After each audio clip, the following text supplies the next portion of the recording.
Cry Freedom Soundbite number 29, Monday the 4th of September 2017, at some ungodly hour in the morning.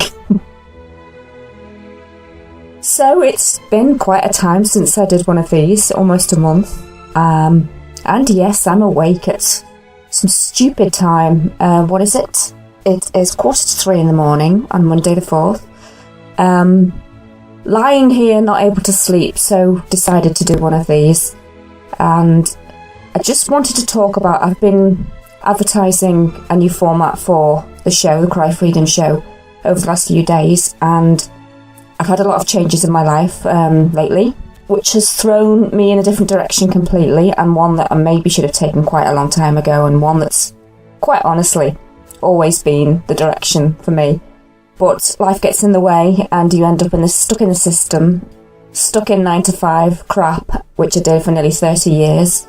And the last few years I've been at my mother's place looking after her. And although it's not been the 9 to 5 stuff, and that was a relief, it's still not been where I've wanted to be. So, I mean, that's why I've spent so much time in the garden and during the summer, and I'm always sitting out there because I have to be in nature, because I just don't feel right anywhere else. I never have done, and I always feel content. When I was a teenager, I used to cycle, much to my mother's disdain, to local fields, and I'd just sit there and watch the sun go down, and she'd go mad because I was sitting there on my own, but it just felt right to me.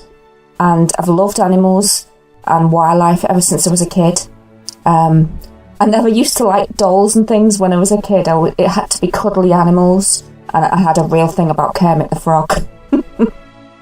And I was in the YOC, I used to call it the YOC, the YOC, the Young Ornithologists Club, which was the sort of children's department of the RSPB, I should say. And my mum used to be really into gardening. That's why I love sitting in the garden here, because she planted all the shrubs and the trees.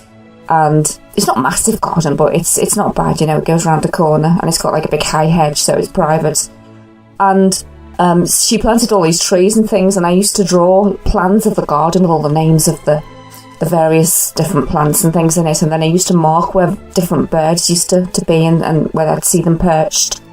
And I loved doing that. And I remember I used to get the magazine once a month, and you get like one of those little plastic old records that you used to get, like an old 45, and you used to get bird song and different bird noises on it and stuff, and I loved it. I just thought it was brilliant. I could never decide what I wanted to do for a career, and I couldn't wait to get out of school. I hated school, so I got out as soon as I could, and I always wanted to work with animals, so I did actually write to every single vet in the local area, thinking that would be something that I would like to do. I decided in the end it wasn't going to work, because there was only one that got back to me, and I did actually go to see them, but the money was dreadful. It was really awful money, and it just wouldn't have worked. I could never have survived on that. I never would have got away from home, you know, so it never happened. So I ended up going into office work, and then, you know, nearly 30 years later, and you know what it's like, all of you get stuck in something that's not your passion, not your real vocation, but it's just a way of life to exist and pay the bills. So yeah, I've always had this real thing about it, wildlife and animals, and I feel like I'm almost going a full circle now. Oh, sorry, I meant to say, one of the memories that I have from childhood is that those really hot summers we had at the end of the 70s, and I think it was 76, and I would have been 10. And I remember when we had that plague of ladybirds, and those of you old enough will remember. And I vividly recall my two younger brothers, who were being typical boys, and they were going around stamping on the ladybirds because they knew it upset me. Now, it's hard to take that kind of thing in, isn't it? But that's what little boys do, I'm afraid. And I used to get so upset, you know, because they did this, and it was horrible. And that memory stays with me. And they're not cruel people. They wouldn't have meant it, but, you know, you do weird things when you're kids, don't you? But anyway, so yeah, I feel like I've almost gone a full circle, and I finally got the opportunity now that I've got no ties to do something I want to do. And I always say, if I ever had money, if I ever won the lottery or anything, I'd want to live in the country. I'd want to live in the middle of a wood in a big log cabin, and surrounded by animals and nature. That would be my dream, you know, a real fire inside and all this stuff. But then I thought, well, okay, I can't have my dream like that because I haven't got the money. I haven't got any money, full stop. You know, it's not like I've got any inheritance or anything like that. So I thought about it and I thought, well, what's the next best option? Well, the next best option, and it's something that I'd looked at before because one of my brothers has done it for years, this thing called woofing, and that's WWOOF. It's spelled. It's if you look on the internet, you look under woof.net. And it's an organisation, I can't even remember what it stands for now, something like Worldwide Organic Farming type thing. And it's where, essentially, people that own organic farms and need help, but can't necessarily afford to pay people to come and help, they offer free board and lodging in return for work. And you're normally talking, you're not working a whole day. It's usually averagely about 5 hours a day for like weekdays, maybe the odd weekend or something. And you do the work for them on the farm, in nature, you know, all the stuff that you'd want to do anyway if you're into that type of thing. And you get somewhere to stay and food provided. And I thought, well, this is a way. It's a win-win, isn't it? You know, it's just the ideal situation. So I started looking into it, and it was almost like fate, the way it fell. It was like I just found this place that was just right, with people that were just right, and it just felt right. Even to the extent that when I went to visit the other week, as soon as I got close to the place, I just welled up because I couldn't explain it. It just really affected me, and I guess that was something inside me that was telling me that this was almost a planned thing. It was meant to be. So, I mean, I don't want to go into detail where I'm going, but yeah, it's just nothing's ever felt so right. So that's why I'm quite excited about it. And I know it's going to be hard work in not great conditions, especially over the winter. But I don't care about that because I just think this is the way of life that so many of us deep down know that this is the right way to live, not the way that we all have been living in this surreal, unreal, materialistic world.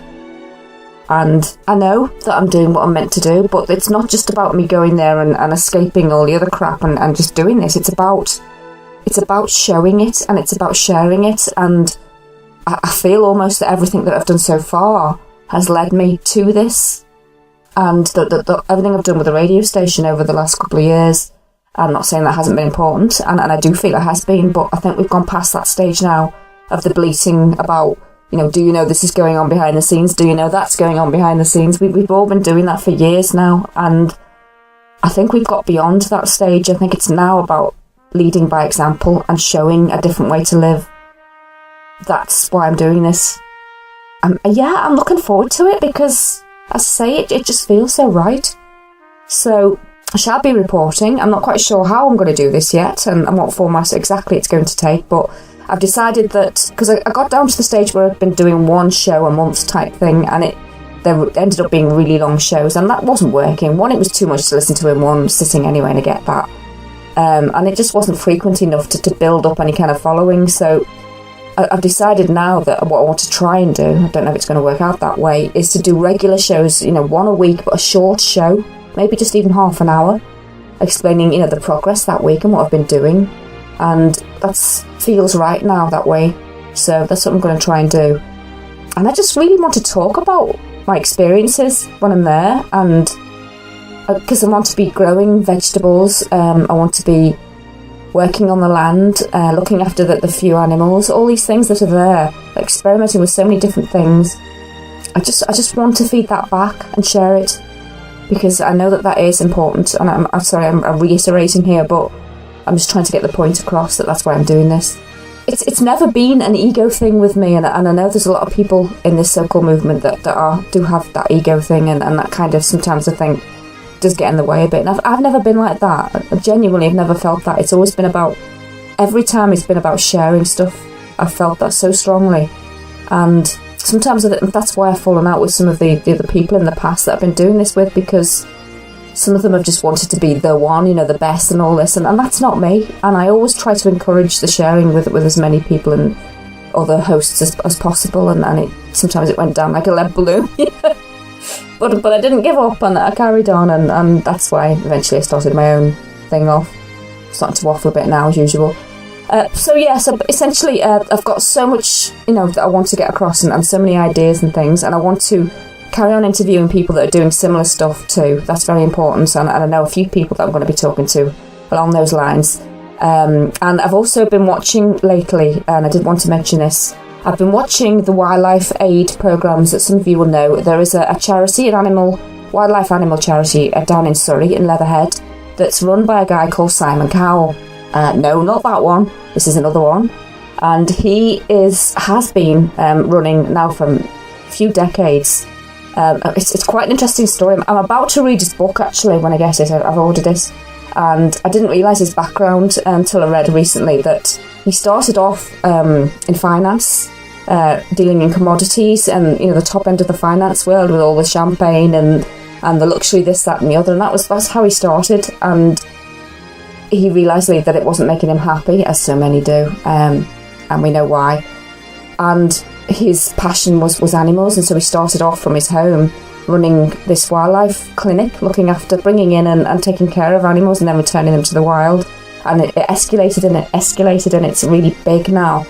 And this guy never stops. Obviously, if you watch the programmes, he's 24/7 doing this stuff. It is a total life vocation.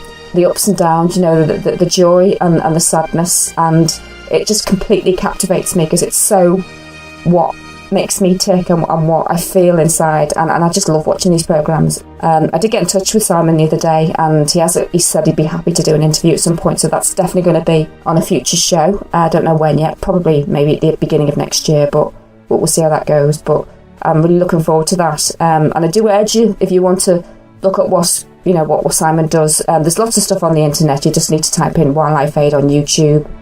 Quest Red is one of the stations on digital TV.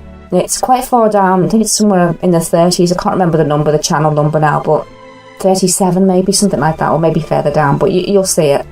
It's under the main Quest. There's one called Quest Red, and 6 p.m. every weekday at the moment. The series, one of the series he did some years back, is running. And again, I've been totally captivated by this, watching every single episode, and it's very addictive if you're, into animals and stuff. And the stuff that they've done, the animals that they've saved and helped, is just off the scale, and it just warms your heart completely. And it's so sad at times, but as Simon says on the show, most of the problems that animals face are to do with man, our so-called progress in this world. Yeah, right. And it's just become so clear, the things that people do without thinking that can so affect animals out there. And even so much as, this is something people need to think about again. Something as what you might think will be ineffectual. Say you're putting antifreeze in your car and you drop a few drops onto the ground. If an animal comes and licks that up, say a hedgehog or something else, or even a pet, that can affect them. That can even kill them. It's little things like this. I know people that go around their garden putting blooming Roundup round to kill the so-called weeds, these wonderful dandelions that are such a wonderful medicinal herb that people kill with this toxic poison chemical, not even thinking about what it does for the rest of the wildlife and creatures that may come across it. And I actually know people that have been putting this stuff down and they felt bad themselves after doing it, health-wise. So just bang your head against a wall sometimes. So, yes, this is what I want to get across, all of these things and all of these points. And this isn't an escape for me, as I've said on posts on Facebook. I'm not escaping anything. I'm going to try and lead by some sort of example in whatever way I can, and hopefully have a lot of fun on the way. I want to escalate that feeling, that positivity, because there's a lot of doom and gloom out there right now, a lot of it, and don't think this isn't orchestrated. And I feel this month, the next couple of months, it's going to get even worse. So we need to counteract this with as much positivity and hope for the future as we can. And that's what all of us have to do right now. And that's what I feel. And it's no good churning out bad story after bad story after negative story again and again and again. That is not helping, I don't think. Yes, we all need to be aware. Of course we do. But to continually feed out this doom and gloom is not doing anybody any favours. Mainstream do enough of that. We don't need all of us doing it too, regurgitating the same old stuff. We need to start showing another way. never more has that been more important. So that's certainly what I'm going to be doing, and I know a lot of others are already doing that. And this is the other thing. There are so many good people out there. Don't be deceived into thinking we're all bad and we're all doing wrong things off track. No. That's only if you listen to the BBC News. There's a lot of good work going out there, and I know this for a fact, because I know some of the people that are doing it. So don't lose hope. Stay in there, all of you, and realise what's going on behind the scenes. And we'll do this. We will do this. So I'm going to finish there. Time to get some kip. And I'll catch you all again soon. So, nice.